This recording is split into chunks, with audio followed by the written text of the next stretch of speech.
Well, Anthony, obviously, first off, coming off the back of Saturday's draw at Eastleigh, how has the last few days been? How's the week been going into Saturday's game? Yeah, I mean, look, it's been business as usual for us this week. We debriefed the game from Eastleigh, thought there were plenty of positives from that performance. I thought we were first half the better team, there's no doubt about that. We looked at the goal we conceded. We went through what we could have improved on to get the second goal and where we can go from those draws into those wins. We've had a good training week so far in the week, which has been a positive. There's obviously been a lot of other things going on off the pitch, but for us it's been normal in terms of our preparation, training and working with the players and really getting ready to try and win that game on Saturday. Just on the game on Saturday, obviously a later kick-off with it being covered by DAZN. How do you look good in that one? What sort of test are you expecting? Yeah, I think Solihull are an interesting team. Obviously, with the change of manager, they've played sort of 3 or 4 different formations in the last 3 or 4 games. They were sort of 4-3-3 on the weekend. Obviously, got the win against Ebbsfleet with that game. Before that, they've played 4-2-3-1, but also 3-5-2 and gone 3 at the back as well. So they've mixed it up quite a bit, probably trying to find a formation and a combination that works for them. Obviously with Dooku scoring 2 goals on the weekend, I think Connor Wilkinson's back in, who's a key player for them.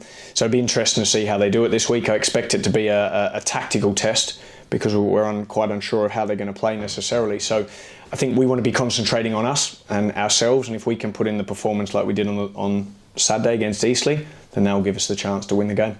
I think it was only your second or third game at Hartlepool if you track back to November, the 4-3 at their place. What a hectic game that was. Yeah, it was. It was a crazy game, wasn't it? Yeah, I remember it well. It was, the conditions weren't the best either. Quick goals in quick concession and managed to get the win that day. So yeah, I remember that quite well. I think that was the first win since I was there with Lenny and with Gav. So yeah, I thought the players were excellent and outstanding that day, and we need that type of performance again on Saturday. Led to believe you personally know 1 or 2 faces in the Solihull lineup. I think Alex Whitmore especially known him from your time at Grimsby. Yeah, I did. Yeah, he was centre back there in my first season. In my first 2 seasons actually at Grimsby.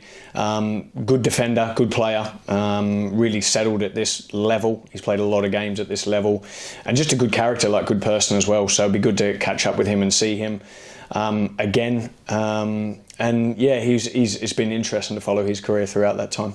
1 or 2 things off the pitch on Saturday. First off, obviously getting covered by DAZN, and second off, obviously the Her Game 2 initiative, the dedicated fixture, lots of local females, girls and women getting invited to the game, and grassroots teams and whatnot. How important is that community work going into Saturday's game? Yeah, I think it's hugely important. I've always said that since I've come here.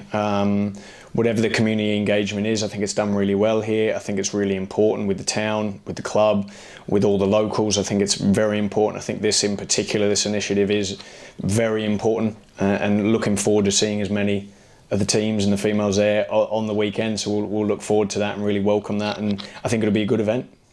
And just a word on injury news. Obviously Gary Medine missed out last week. Dan Dodds came off early. How's everyone looking? Yeah, no, look, Medine's done some training this week. He looks better in terms of illness from the weekend. We'll see if he's available for the weekend. Also, yeah, Dan Dodd obviously has hurt his hamstring in that challenge early on in the game. Unlikely to be ready for the weekend. It could be a couple of weeks, unfortunately for him. Antti Mancini's doing a little bit more training now. Difficult to know whether he'll be ready for the weekend or not, but we hope so, fingers crossed. And apart from that, that's probably about where we're at the minute. Yeah, and obviously news coming out last week of Kieran Wallace's season being over out on loan on Peterborough Sports. I know you haven't coached Kieran in terms of obviously him being in the starting 11 during your time here so far, but disappointing news for Kieran. Yeah, I feel really bad for him. He trained with us a lot during the time since I've been here, and top pro, good guy, works hard, really does it right and does it properly. He wanted to go out on loan to get the game time. It was a good move for him there to Peterborough Sports, and was just unfortunate that he's had the knee injury. So yeah, really feel for him, and yeah, hopefully he can come back stronger from that.